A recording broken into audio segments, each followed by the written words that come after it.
berkumpul dalam Republik Indonesia, memperjuangkan cita-cita Indonesia merdeka.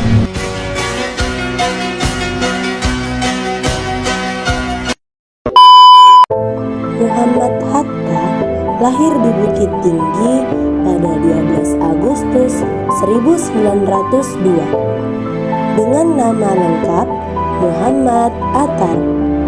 Nama Muhammad Hatta berasal dari Muhammad Attar yang diambil dari nama lengkap seorang tokoh muslim, yaitu Ahmad ibnu Muhammad ibnu Abdul Al-Karim ibnu Attallah Al-Sakandari, pengarang kitab Al-Hikmah. Ia memiliki seorang kakak perempuan yang bernama Rafi'ah. Adapun ayah dari Muhammad Hatta adalah Muhammad Jamil, seorang keturunan ulama Naqsyabandiyah di Payakumbuh, Sumatera Barat. Sementara itu, ibunya adalah Siti Saleha yang merupakan keturunan pedagang di Bukit Tinggi, Sumatera Barat. Ketika Hatta berusia 11 tahun, ia menempuh pendidikan dasar di Sekolah Melayu pada 1913. Ia menamatkan sekolah dasar pada 1916. Setelah itu, Hatta melanjutkan pendidikannya ke European Lager School atau ILC di Padang. Pada 1915, ketika berusia 13 tahun, Hatta sebenarnya lulus ujian untuk masuk ke Hogger Bagger School atau HBS yang setara dengan SMA di Jakarta. Namun, ibunya menginginkan Hatta tetap berada di Padang karena usianya yang masih sangat muda. Akhirnya, pada tahun 1916, Bung Hatta melanjutkan pendidikannya ke Mir H.Break Lager Aderwich atau MULO, sekolah setingkat SMP di Padang.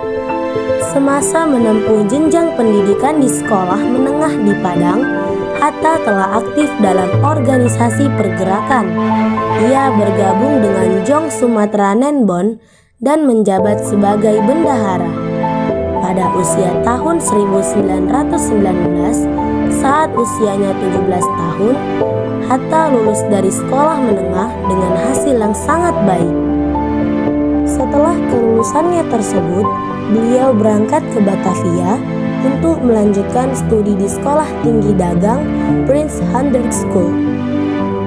Di Batavia, beliau juga aktif di Jong Sumatera Nenbon Pusat, serta juga memiliki posisi sebagai bendahara. Hatta juga mempunyai hobi bermain sepak bola dan aktif dalam klub sepak bola di sekolahnya. Kemudian, pasca lulus dari HBS pada tahun 1921, Hatta pergi ke Rotterdam melanjutkan pendidikan tinggi di Netherlands Handelsgas School atau yang saat ini dikenal sebagai Erasmus University. Ia berhasil melanjutkan studi karena mendapat beasiswa dari Yayasan Van Deventer. Ketika menjadi mahasiswa di Netherlands Handelsgas School, Hatta aktif dalam organisasi Indische Vereniging yang selanjutnya berganti nama menjadi Perhimpunan Indonesia.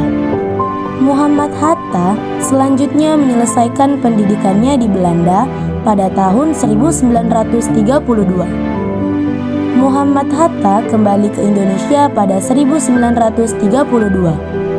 Begitu sampai di tanah air, Hatta kemudian bergabung dengan organisasi Klub Pendidikan Nasional Indonesia. Organisasi tersebut bertujuan untuk meningkatkan kesadaran politik rakyat Indonesia melalui berbagai pelatihan. Namun, Hatta ditangkap Belanda akibat aktivitasnya di organisasi Klub Pendidikan Nasional Indonesia. Muhammad Hatta ditangkap bersama Sultan Jaharir pada Februari 1934. Ia kemudian diasingkan ke Bavendigel, Irian Barat, dan dipindahkan ke Banda Neira di Maluku selama 6 tahun. Selain itu, Muhammad Hatta juga dipenjara di Sukabumi pada 1942 dan bebas pada 9 Maret 1942. Setelah Belanda menyerah dan Jepang menguasai Indonesia, Muhammad Hatta bersama Soekarno, Ki Hajar Dewantara, dan Ki Muhammad Mansur menjadi pemimpin Pusat Tenaga Rakyat atau PUTERA. Menjelang kemerdekaan Indonesia, Muhammad Hatta dipilih menjadi Wakil Ketua Panitia Persiapan Kemerdekaan Indonesia. Hingga akhirnya, pada 17 Agustus 1945, Muhammad Hatta mendampingi Soekarno memproklamasikan kemerdekaan Indonesia. Muhammad Hatta terpilih menjadi Wakil Presiden pertama Republik Indonesia dengan mendampingi Soekarno yang menjadi Presiden. Muhammad Hatta terpilih menjadi Wakil Presiden melalui sidang PPKI yang digelar di Jakarta pada 18 Agustus 1945. Selain menjadi Wakil Presiden, Muhammad Hatta juga sempat merangkap sebagai Perdana Menteri dan Menteri Pertahanan dari Januari 1948 sampai dengan Desember 1949. Hatta juga pernah merangkap sebagai Menteri Luar Negeri dalam Kabinet Republik Indonesia Serikat atau RIS sejak Desember 1950. Pada akhirnya, Muhammad Hatta mundur dari kursi Wakil Presiden pada 1 Desember 1954 setelah 11 tahun menjabat. Muhammad Hatta mundur dari jabatan sebagai Wakil Presiden karena perbedaan pandangan politik dengan Soekarno. Setelah itu, Hatta lebih sering berada di balik layar dalam kehidupan politik Indonesia. Ia menerbitkan buku Demokrasi Kita untuk mengkritik kebijakan politik Soekarno karena dianggap telah melenceng dari dasar-dasar demokrasi. Muhammad Hatta berada di balik layar dunia politik Indonesia hingga akhir hayatnya. Ia meninggal dunia pada 14 Maret 1980 di Rumah Sakit Cipto Mangunkusumo. Pada 23 Oktober 1986, Muhammad Hatta diberi gelar pahlawan proklamator bersama dengan Soekarno melalui keputusan Presiden nomor 81 TK 1986. Yang pertama, di bidang politik, dimulai saat beliau terpilih menjadi Bendahara Jong Sumatera Nenbon di wilayah Padang. Pada tahun 1921, Muhammad Hatta menetap di Rotterdam, Belanda, dan bergabung dengan sebuah perkumpulan pelajar tanah air yang ada di Belanda, yaitu Indisch Vereniging, yang kemudian menjadi organisasi pergerakan kemerdekaan dengan nama Perhimpunan Indonesia atau PI. Kedua, beliau mendirikan Klub Pendidikan Nasional Indonesia pada 1932 yang dikenal sebagai PNI Baru bersama Jahrir. Keduanya lalu diasingkan ke Bavendigel dan Banda Neira dari 1934 hingga 1942. Ketiga, sebagai penasehat militer Jepang. Keempat, Muhammad Hatta juga turut serta dalam Badan Penyelidik Usaha Persiapan Kemerdekaan atau BPUPKI dan Panitia Persiapan Kemerdekaan atau PPKI. Kelima, beliau juga ikut merumuskan teks proklamasi kemerdekaan Indonesia setelah Jepang kalah.